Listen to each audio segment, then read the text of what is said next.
Salut, salut les amis. Je suis revenue encore devant ma caméra. Je suis encore revenue devant ma caméra. Et c'est un plaisir encore de vous avoir. Je vous ai dit que la course, c'est pour jusqu'en 2020. C'est-à-dire, je suis focalisée, je suis déterminée et je suis résolue dans le cœur pour vous faire comprendre assez de choses en Côte d'Ivoire.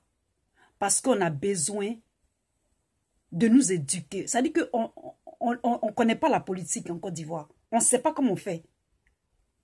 Si on sait et qu'on commence à apprendre, on va savoir comment est-ce que ça se passe. Mais c'est parce qu'on ne nous enseigne pas ça dans les classes, dans les écoles, et qu'on titube, et qu'on ne sait pas ce qui se passe.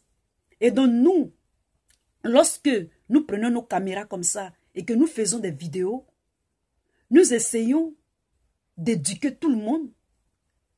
On peut ne pas savoir tout, mais vous êtes libre, vous, de nous apporter des éclaircissements, de commenter, de partager les vidéos pour que tout le monde soit au parfum de ce qui se passe.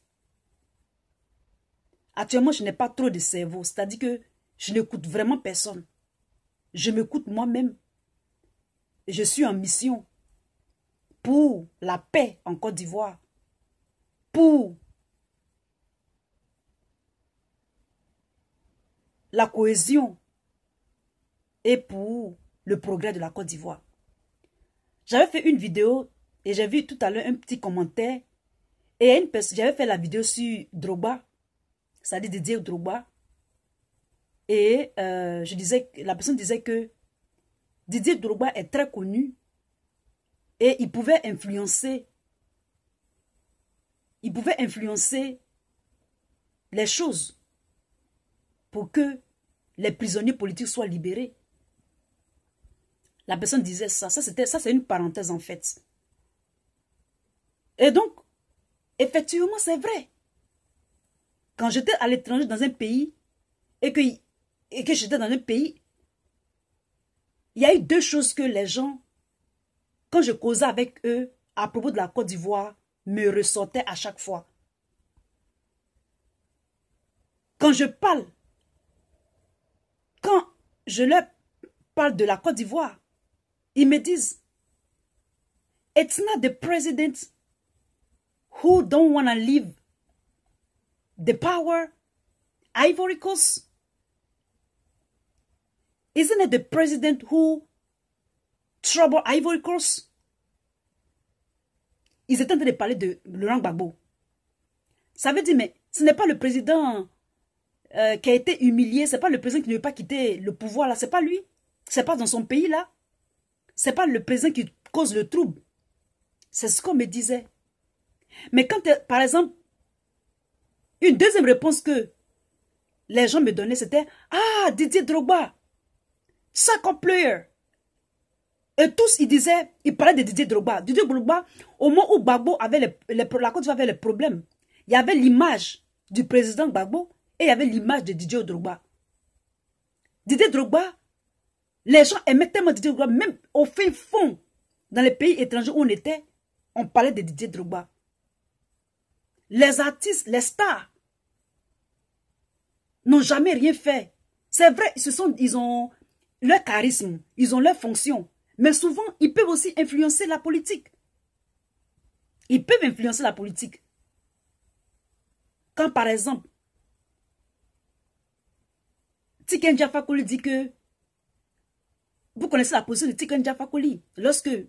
Laurent Gbagbo, ce sont eux qui ont parlé que M. Laurent Gbagbo doit aller, que l'armée française doit intervenir. Excusez-moi. Ou bien quand Alpha Blondy, devant des milliers de gens, disent que M. Laurent Gbagbo, le président Laurent Gbagbo est fou. Toutes ces paroles-là, les gens comprennent ça. Ça diminue la crédibilité de nos présidents.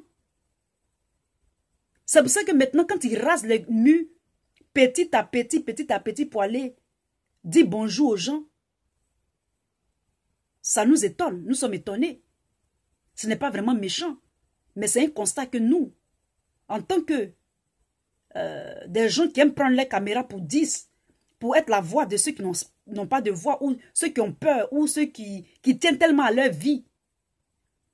On tient aussi à notre vie, mais on ne va pas laisser tout le temps faire. Tous ceux qui ne disent rien consentent, quelque part. Et donc ça, c'était une petite parenthèse. Encore, voilà une histoire qui se reproduit encore dans cette vidéo. La mode d'aujourd'hui en Côte d'Ivoire. Un chef, non plutôt, un poste de chef. Yopougon Kouté aussi a eu le problème de chefferie. Pour un seul chef, il y a deux, pour un seul poste, ou bien pour une seule entité, il y a toujours deux chefs. On a vu Ezalé, et puis Moulot. Je vous ai dit aussi, à Bonois, ce qui s'est passé. Pour la royauté, il y a eu deux chefs. On sait aussi pour le PDCI de Afi, le PDCI, vous connaissez le deuxième PDCI. Et puis quoi encore même? Et puis,